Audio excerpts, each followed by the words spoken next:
Olá, tudo bem, gente? Meu nome é André Mustafa, eu sou artista visual, diretor de teatro, autor e tem um vídeo aqui no canal de apenas 1 minuto que vocês vão poder saber mais um pouco sobre a minha trajetória. Neste canal estaremos falando sempre do casamento de arte, cultura, pesquisa e entretenimento com caneta Bic.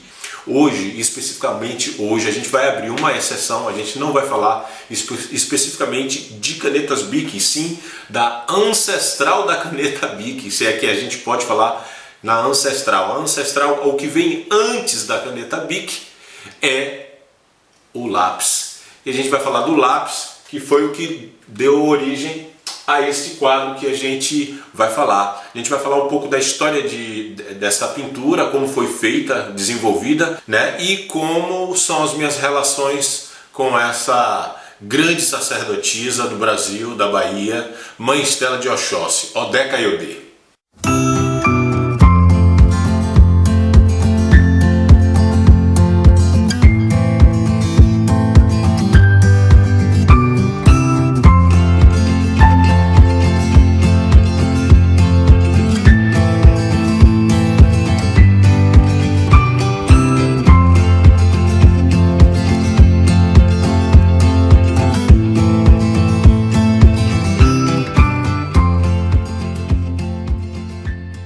Primeira vez que a gente vai falar sobre arte e religiosidade aqui no nosso canal a partir de Mãe Estela de Oxóssi.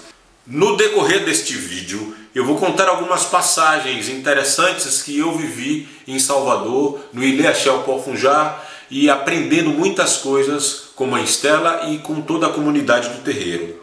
Se vocês ainda não são inscritos, se inscrevam.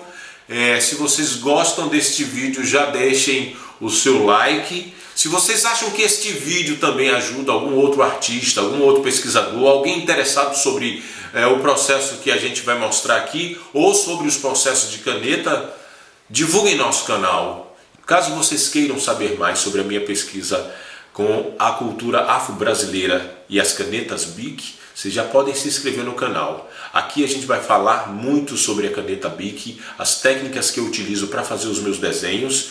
Fora isso, como eu abordo a temática afro-brasileira e dos orixás dentro de cada vídeo e dentro de cada pintura que eu desenvolvo.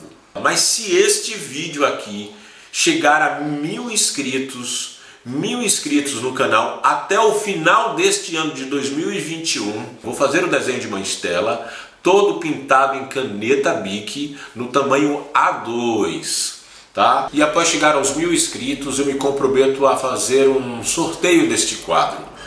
Agora eu vou falar um pouco desse processo para vocês, a gente vai mostrar um pouco desse processo de construção dessa pintura de Mãe Estela. Depois, no final do vídeo, eu vou falar de algumas curiosidades minhas que eu vivi lá com ela e com toda a comunidade e que eu trago no fundo do meu coração, no fundo do meu peito e embaixo da sola dos meus pés, passo a passo. Olá, gente, tudo bem? Então estamos aqui e eu vou fazer, a primeira coisa é apresentar os materiais de desenho com lápis, que não é uma coisa típica desse canal, como eu já falei para vocês, mas a gente está abrindo uma exceção para isso, porque eu vou falar desta senhora, esta senhora Mãe Estela de Oxóssi, Odé Caiodê, e como foi feito todo o processo de criação deste desenho aqui, né, que vai ser, foi um desenho que foi uma colega, uma cliente que encomendou de Lisboa, estamos falando de Portugal. Então essa senhora aqui, a Mãe Estela de Oxóssi, ela é lá do Brasil, uma grande sacerdotisa que voltou a morar no Orum, no céu, mas deixou um legado muito importante. Antes da gente falar dela, da história que eu também tenho com essa grande sacerdotisa, eu vou mostrar os materiais que eu utilizei para fazer esse trabalho desse desenho aqui. Então a primeira coisa, eu vou começar mostrando os lápis. Os lápis foram 2 lápis que a gente usou, que eu usei para fazer um lápis. Um lápis é Eu não sei se vocês conseguem ver aí, mas é o 9B. Ele tem uma ponta tá vendo, ó, bem grossa. Pera aí, ele tem uma ponta bem grossa. Esse é o 9B e é bem macio ele. É claro que eu não trabalho com ele com essa ponta tão grossa assim, eu afino ele com o estilete. É esse o estilete que a gente utiliza, um estilete normal que a gente utiliza para fazer uma ponta bem fininha, né? E quando a ponta tá bem fininha, a gente também usa uma lixa de unha para deixar ela bem com a unidade, né? Tem uma unidade nessa ponta, que é uma coisa muito específica, quer dizer, é importante ter uma ponta bem fininha para a gente ser preciso na ponta. Então esse é um 9B e esse aqui outro é um 4B, é um pouco mais durinho, mas foram esses dois lápis que eu usei junto com a lixa de unha. Isso, essa é a primeira coisa. A segunda coisa que a gente usou, né, foram isso aqui. Eu não sei se vocês conhecem, eles são chamados de esfuminhos, tá vendo? Ó, são 3 tipos de esfuminho de tamanhos diferentes. Eles já estão bem sujinhos, tá vendo? Ó, a ponta deles, ó, tá bem suja. Mas enfim, foram esses 3 que eu usei para fazer o degradê deste quadro. Depois eu usei alguns tipos de carvão, né? Lápis de carvão, que também a ponta tá bem grossa agora, ó. A ponta tá bem grossinha agora, mas eu costumo usar esse lápis carvão com a ponta bem fininha, não tão fininha como o lápis 9B, mas é bem fino também. Eu também utilizo carvão, né? São os tipos de carvão que a gente compra. Ó, você vê que alguns tipos de carvão de tamanhos diferentes que a gente compra para fazer. Você vê que ele suja fácil, né? Que a gente utiliza para fazer um tratamento de fundo da imagem, né? Eu uso muito de fundo da imagem para fazer o tratamento dessa imagem.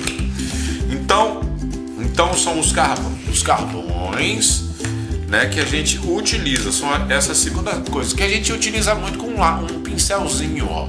Tá vendo? Esse aqui é um pincel que eu uso muito. Esse é um pincel que eu uso muito, tá vendo, ó? A cerda dele é um pouco dura.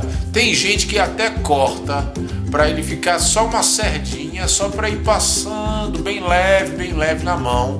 Na mão não, bem leve no papel, para que dê o efeito de pele, né? Esse foi o segundo material que a gente usou. Aí claro que os detalhes agora são com um grafite, né? Um grafite desse que a gente utilizou para o grafite dele é 7HB, 0,7 HB foi o que a gente usou para fazer os detalhes, que depois eu vou mostrar para vocês os detalhes das rugas do rosto da mãe Estela, né? Então você vê que é bem fininho, ó. Você vê que é uma ponta, não sei se consegue, é uma ponta, ó, bem fininha, é um grafite bem fininho que a gente também utiliza. Agora tem uma outra coisa que a gente utiliza para dar brilho, que é isso, ó. É uma caneta branca. Eu vou até mostrar para vocês. Ó. Uma caneta de pontas. Ela tá meio suja até, ó, de branco. Tá vendo aqui, ó, uma canetinha branca que com cor branca para dar uns brilhos no olho, uns brilhos no colar, né? E um lápisinho, ó, um lápis que é uma borracha. Esta borracha aqui, eu também faço a ponta bem fininha quando eu quero fazer detalhes pequenininhos de brilho, tá? Então esses são os 2 outros materiais que a gente utilizou. Agora tem uma coisa muito interessante, que é essa minha borracha. Esta é uma borracha, exatamente, não é uma massa. Talvez vocês não... nem todo mundo sabe, né? Ela é uma borracha e a gente, para apagar detalhes pequenininhos, a gente faz uma pontinha dessa assim, ó. Uma pontinha assim, vai lá no papel e e apaga e dá um brilhinho e tira o excesso, ou de repente faz isso aqui, ó, para ela ficar com esse formato, ou de repente, enfim, faz vários tipos de formatos essa borracha para poder apagar detalhes específicos. É diferentemente da borracha de material escolar didático, né? Ela é uma borracha específica para desenho. E eu também uso muito uma coisa, né? Isso aqui podia ser para sapato, né? Essa aqui nunca foi no sapato. É porque, por exemplo, quando eu apago com a borracha, às vezes fica alguma coisa. A gente não faz assim com a mão, né? A gente faz assim, ó. Exatamente, todo carinho e delicadeza com o desenho. Exatamente. Tem gente que tem de outros formatos, tem gente que tem pincel, eu também tenho alguns outros pincéis, mas esse eu comprei porque ele é muito pequenininho e dá na minha maletinha, né? Que aí eu levo para tudo quanto é lugar. Então isso aqui, ó, é muito prático e importante. Agora tem uma outra coisa que é um segredo. É um segredo das pessoas, né? É um espelho. Você vê que é um espelho aqui, ó, tá vendo? Ó lá a câmera. É um espelho que depois de um tempo, a gente pega a imagem, coloca a imagem e olha pelo espelho o que a gente está vendo no papel. A gente não olha diretamente no papel. Sabe por quê? Talvez nem todo mundo saiba disso. É porque o nosso olho, de tanto ver a imagem, nos engana. Exatamente isso. Então a gente olha a imagem pelo espelho, olha a imagem pelo espelho e ela reflete isso. Isso é muito incrível, tá? Então eu apresentei para vocês o material que a gente fez, o desenho que depois a gente vai colocar em uma moldura e a gente vai falar um pouquinho desses detalhes, ó. Daqui a pouquinho a gente vai falar dos detalhes, tá vendo? Não sei se vocês conseguem ver, ó. Tem alguns detalhes, tem essa bengala que ainda não está pronta, que eu vou aprontar agora, né? Os detalhes da roupa, você vê que tem detalhes, ó. Detalhes aqui, ó. E deixa eu ver devagarzinho para não desfocar. Tá desfocando. Volta, André. Foca, André. Ó, tem detalhes que eu vou pegar até o grafite aqui, ó. Ó, esses detalhezinhos é feito. Esses detalhezinhos aqui, ó, tá vendo, ó? E esses detalhezinhos são feitos com esse grafite bem fininho. Tá vendo aqui, ó? Este detalhe, esses detalhinhos da pele, né? Ó, os detalhinhos do olho. Isso tudo é feito com esse grafite, tá bom? Mas aqui, ó, observe, ó. Esta caneta branca, ela foi feito isso, ó. Tá vendo esses detalhezinhos, ó? Esses detalhezinhos, tá vendo, ó? Eu usei esta caneta branca, né? Tá vendo? Aqui no óculos, né? Aqui nos dentes, tá vendo? Olha aqui, ó. Tá vendo aqui, ó? Foi isso. Em outros vídeos a gente também fala de achuras. Achuras, vocês podem ver no outro vídeo que eu falo, mas aqui eu vou tentar mostrar para vocês, ó. Eu não sei se vocês conseguem ver aí, ó. Olha o tecido lá tem umas certas achuras. Ó, devagar para tentar a câmera não não consegue pegar. Você consegue ver lá a textura do tecido?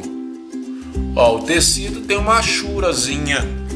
Vou tentar mostrar aqui para vocês, ó. Ó, o tecido aqui, ó, tá vendo? Ó, tem uns negocinhos assim, ó, e assim, ó. Essa textura, aí, agora deu para ver, ó. Essa textura a gente explica em outro vídeo que fala sobre caneta, né? O carvão, ó, você vê que o carvão, o que eu falei do carvão antes, ó, aqui assim, a gente usou carvão, né, a gente usou o carvão aqui no fundo, tá vendo? E aqui, ó, no colar, olha aqui, ó, olha aqui o colar, tá vendo aqui, ó, não sei se tá, eu acho que tá pronto, olha aqui o colar. A gente utilizou esses dois tipos de lápis para o colar, então todo o resto do desenho, mas a gente usou esses dois tipos e para ficar mais forte a lapiseira, né? A gente fez as coisas mais escuras com essa lapiseira e que precisava de uma ponta mais fininha, tá vendo? Então a gente fez isso. E aonde tem brilho, por exemplo, aqui no meio, ó, a gente usou a borracha, né? Tanto uma como a outra. A gente usou essa aqui, ó, para apagar um pouquinho. Eu vou apagar um pouquinho aqui para vocês verem que ainda não passei o verniz no desenho. A gente usa isso aqui, ó, tá vendo? Ou usa, ó, faz uma pontinha e vai lá, ó, e vai tirando. Se ela ficar muito molinha, a gente faz mais dura e vai tirando, e ela tira. Eu tô vendo que vocês conseguem ver, ó, um pouco da achura que eu falei pra vocês aqui, ó, tá vendo, ó? No desenho eu não consigo chegar mais próximo, porque senão vai desfocar. Tá vendo aqui outra coisa que a gente fez com grafite, ó? Ó, aqui a pele de Mãe Stella, tá vendo? Ó, isso aqui tá no original, na foto original. Tem uma foto que depois eu mostro para vocês compararem. É claro que eu, por exemplo, no tecido aqui, no tecido aqui eu estou criando da minha cabeça a partir de uma referência que eu tenho do tecido original, mas eu não estou seguindo a risca, porque isso aqui pouco me interessa mostrar. Na verdade, eu não quero fazer um desenho muito realista. Eu quero, na verdade, só apresentar para vocês uma homenagem para ela, né? Então, todo esse tecido aqui não é a mesma coisa, tá? Então, é mais da minha imaginação isso. A gente vai terminar o cajado aqui agora em time-lapse, para não ficar muito longo, né, o vídeo, para vocês verem, né, como eu estou fazendo, quais são as ferramentas que eu uso e tudo mais para fazer o vídeo, né? Espero que vocês gostem, espero que esse vídeo ajude outros artistas a pensar em suas obras de arte. Espero que esse vídeo que fala de Mãe Stella e dos artistas que fazem desenhos de realismo, ou artistas que estão começando, né, jovens artistas que estão começando sua vida, possam também pensar em quais desenhos escolher para se debruçar o tempo, né, para pensar o tempo todo. Outra coisa muito interessante que eu aqui, ó, conversando com vocês, mas eu percebi, olha, tá vendo aqui, ó, essa leve sombra que tem aqui embaixo do óculos dela, eu usei o pincel. É claro que também você pode usar o esfuminho, mas o meu esfuminho ele tá muito sujo. Eu já estou usando ele para outras milhões de coisas. E obviamente, e tem muita gente que usa cotonete, né? E tem gente ainda que usa papel toalha ou papel higiênico. Eu uso em algumas vezes, mas nesse desenho eu não usei. Uma outra coisa que vocês vão perceber no original é que o turbante de Mãe Stella, no original ele está todo branco, né? Mas eu quis dar mais volumetria aqui, mais volume, e o fundo da obra de arte do fotógrafo, que também é a arte da fotografia, ele tem alguns outros detalhes, e eu não quis colocar, eu quis focar mesmo, eu quis concentrar no rosto de Mãe Stella.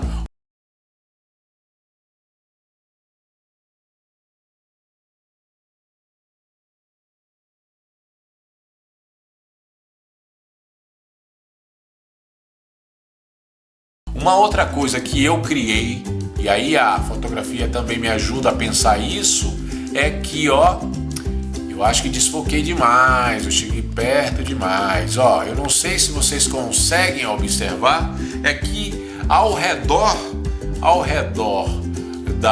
do turbante dela eu deixei uma bem leve aura, né? Quer dizer, algo iluminado, né?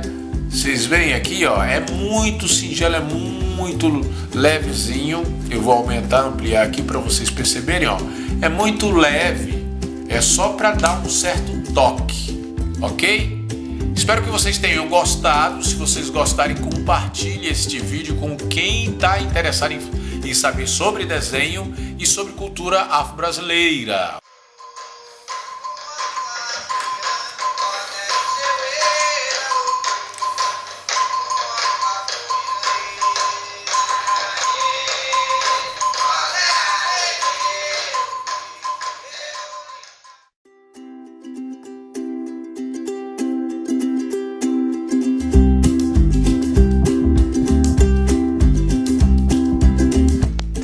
No meu caso, eu fiquei quase 7 anos em silêncio, 7 anos aprendendo, 7 anos olhando, 7 anos observando as pessoas e não dando as minhas opiniões, entendendo como é que era o processo, os mecanismos, até que as pessoas começaram a ter uma confiança em mim,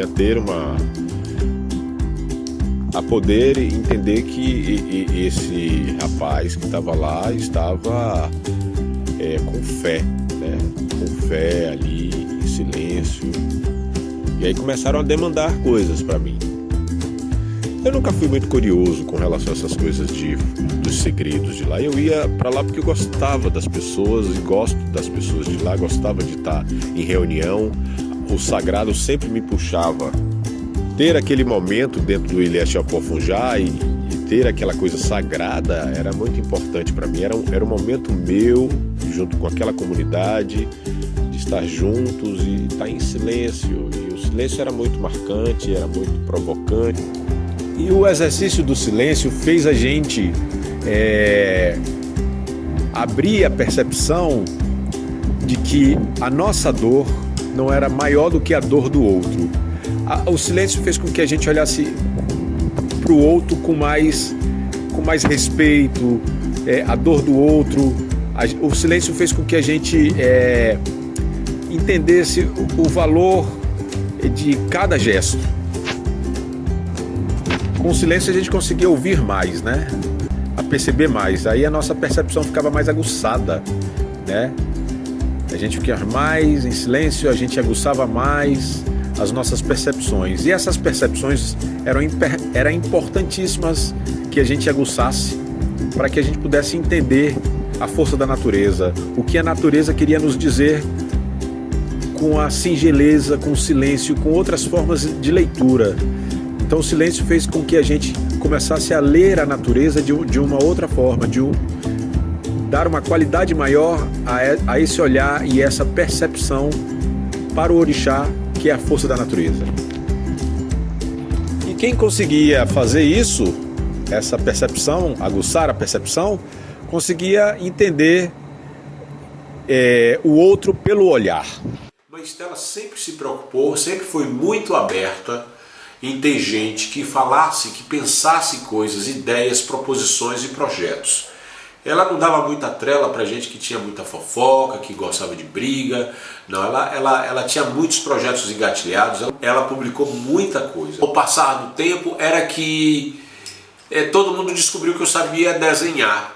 E aí eu falei pra mãe Estela, a senhora me autoriza a fazer os desenhos das roupas do orixá, de Ansan?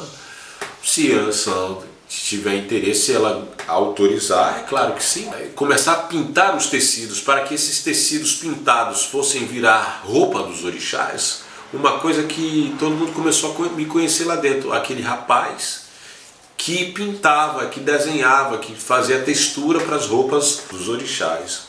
Então cada vez mais eu fui começando a ficar mais próximo de Mãe Estela, né? Então para mim era muito interessante tá contribuindo com a axé.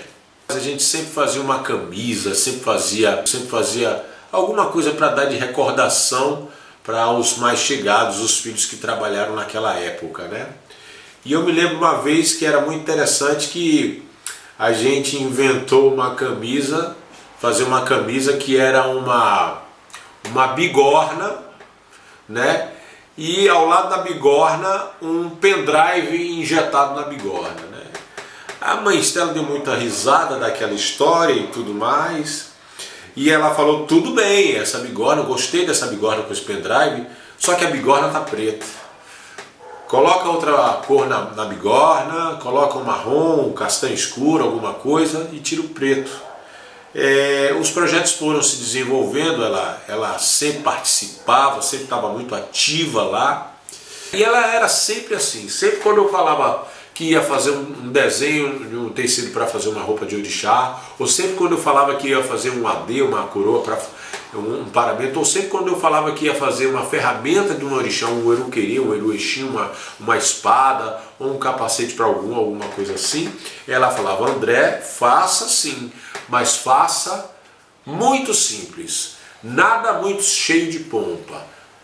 Orixá é simples e ser simples é muito difícil. O difícil, meu querido, é ser simples. E são 3 coisas que a gente aprendeu lá dentro. Orixá não é folclore, então a gente precisa parar de folclorizar o orixá, precisa parar de colocar ele em cena, porque a gente não encena aqui nas nossas cerimônias. A gente também tem que parar de achar que o orixá é santo, Iansã é Iansã e Santa Bárbara é Santa Bárbara. E a gente tem que entender que quando a gente estiver aqui, a gente tem que se entregar profundamente ao orixá, porque o orixá é amor. Quando você não puder estar aqui, presente, ele vai entender. Não existe castigo, não existe culpa. Ela sempre falava isso, essas coisas pra gente, né? Ela teve muita paciência comigo, ela começou a me desmistificar, ela desmistificava essa coisa dos orixás. E isso eu comecei a ampliar o meu conceito sobre o que é o orixá, que não é na verdade apenas essa representação e essa manifestação do orixá no corpo do ser humano, no corpo do Iaô ou da Ebome. Ô Valentina, me fale um pouco, quem é essa pessoa que está aqui no quadro? A Mãe Estela. Mãe Estela, né? Você já conhece a Mãe Estela, né? É. Ah, e de onde ela é, a Mãe Estela? Da Bahia. Ah, ela é da Bahia, Mãe Estela? Ô, Kiarô. Ô, Kiarô, onde é que maior? Ô,